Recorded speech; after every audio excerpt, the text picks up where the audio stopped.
5 अगस्त 2024 इस तारीख को कुछ ऐसा हुआ है जिसे बांग्लादेश लंबे समय तक याद रखेगा।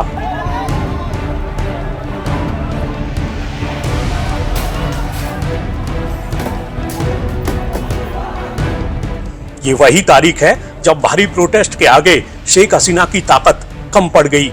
ये वही तारीख है जब बांग्लादेश के सेना प्रमुख ने ऐलान किया कि शेख हसीना ने प्रधानमंत्री पद से इस्तीफा दे दिया है और अब अंतरिम सरकार देश चलाएगी।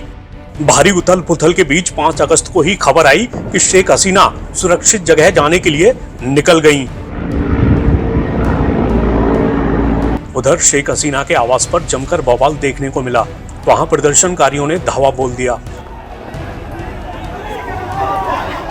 खबरें आई कि प्रदर्शनकारियों ने वहां से सामान लूटा और हसीना के सत्ता से हटने का जश्न मनाया।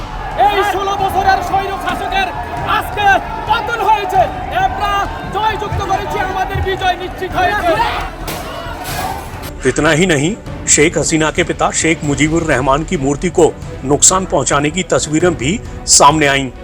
तो सवाल यह है कि बांग्लादेश में शेख हसीना के खिलाफ इतना गुस्सा कैसे फूट पड़ा।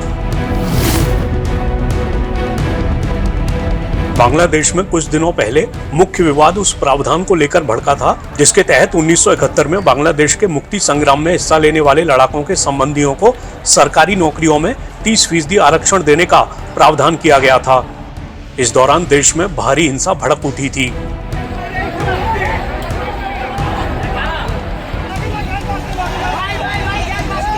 न्यूज एजेंसी एपी के मुताबिक इसके बाद सुप्रीम कोर्ट ने फैसला सुनाया कि युद्ध नायकों से जुड़ा कोटा घटाकर 5% किया जाना चाहिए और 93% नौकरियां मेरिट के आधार पर आवंटित की जानी चाहिए।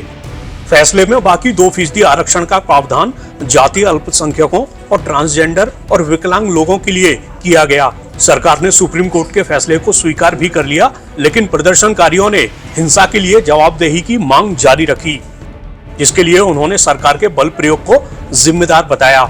एपी के मुताबिक हसीना ने 3 अगस्त को छात्र नेताओं के साथ बातचीत का प्रस्ताव भी रखा था, लेकिन एक कोऑर्डिनेटर ने इससे इनकार कर दिया और हसीना के इस्तीफे की मांग की। इस बीच 4 अगस्त को बांग्लादेश में फिर से बड़े पैमाने पर हिंसा हुई, जब सत्ता विरोधी प्रदर्शनकारी असहयोग कार्यक्रम में हिस्सा लेने पहुंचे। प्रदर्शनकारियों ने लोगों से टैक्स और यूटिलिटी बिल न देने और काम रोकने जैसी गतिविधियों का अनुरोध किया। सत्ता पक्ष के समर्थकों ने इन प्रदर्शनकारियों का विरोध किया और उनके बीच झड़पें हो गईं। स्थानीय मीडिया रिपोर्ट्स के मुताबिक 4 अगस्त को भड़की हिंसा में 10 से ज्यादा पुलिसकर्मियों समेत करीब 100 लोगों की मौत हो गई। इससे कुछ दिन पहले हुई हिंसा में 200 से ज्यादा लोगों की जान चली गई थी। 5 अगस्त को भी बांग्लादेश में हिंसा हुई जब प्रदर्शनकारी लॉन्ग मार्च टू ढाका के लिए जुटे। इस दौरान भी लोगों की जान जाने की खबरें सामने आईं।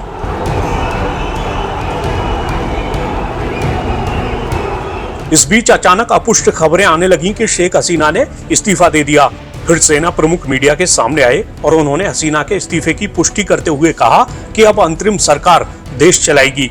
उन्होंने ये भी कहा कि उन्होंने राजनीतिक नेताओं से मुलाकात की और उन्हें बताया कि सेना कानून व्यवस्था की जिम्मेदारी संभालेगी।